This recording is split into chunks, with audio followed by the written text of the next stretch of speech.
The Dyson Purifier Hot and Cool is a versatile, bladeless tower fan that combines air purification, space heating, and cooling into one device. It uses HEPA H13 filtration to capture 99.97% of pollutants as small as 0.3 microns while automatically monitoring air quality, heating rooms in winter, and providing a cooling, purified airflow in the summer.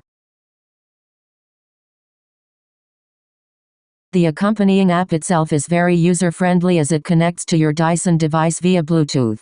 Once connected, you can simply open your phone, open the app, and you may change things such as fan speed intensity, timers, and you can also monitor your purification status. These are some interaction design takeaways. Whereas, from an industrial design standpoint, the device is also very streamlined. It takes up very little floor space and is made from durable metals and plastics to keep it cool and manageable. It looks very modern and doesn't require very much room in order to oscillate.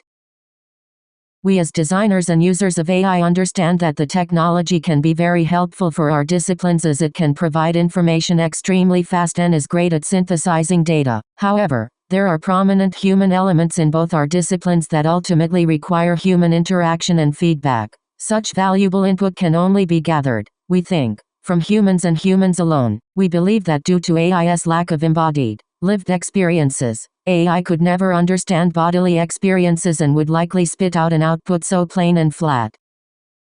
At the end of the day, AI has no idea what it's like being cold and shivering, and AI has no idea what it's like being hot and sweaty. We decided to play on the notion and challenge AI to describe its experience being a user, to collaborate. Yes, but to also observe whether AI could provide valuable user feedback. Hi, I'm an interaction designer and my partner is an industrial designer, and we wanted to take a closer look at the Dyson heating and cooling device to see what we noticed about it and how it, from our discipline's perspective, engaged with the body and how it would use our bodily assumptions and our knowledge around the body and how we use the body. We wanted to look at it from that perspective, and we also wanted to see how the AI would make of it.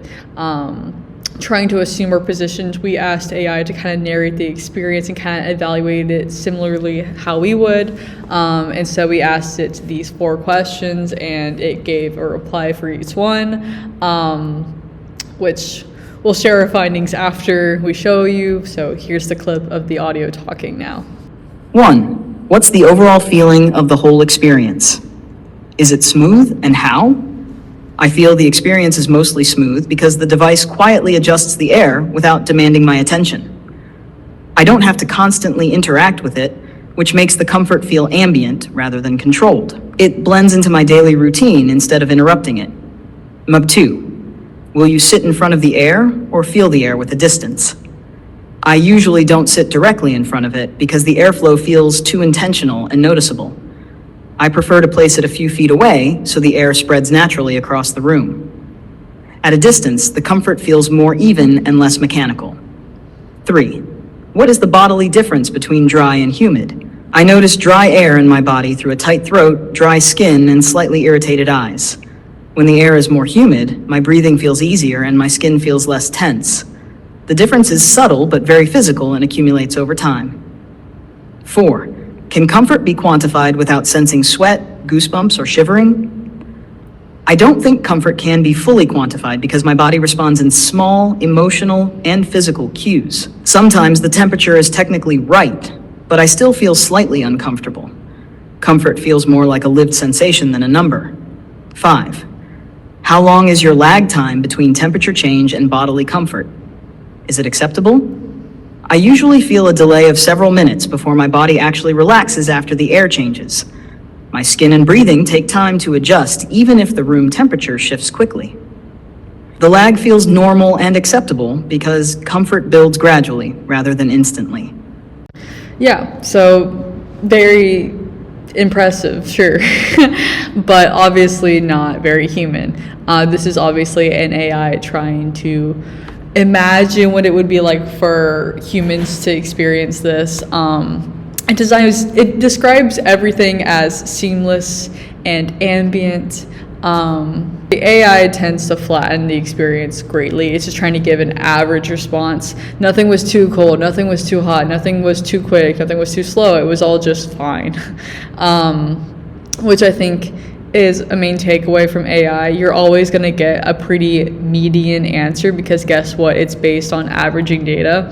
And so as far as like usability testing with a machine, you're not going to get valuable information from that because it's always just going to give you the sum of answers. If not, it's going to think in your best interest and be like, oh, it's great.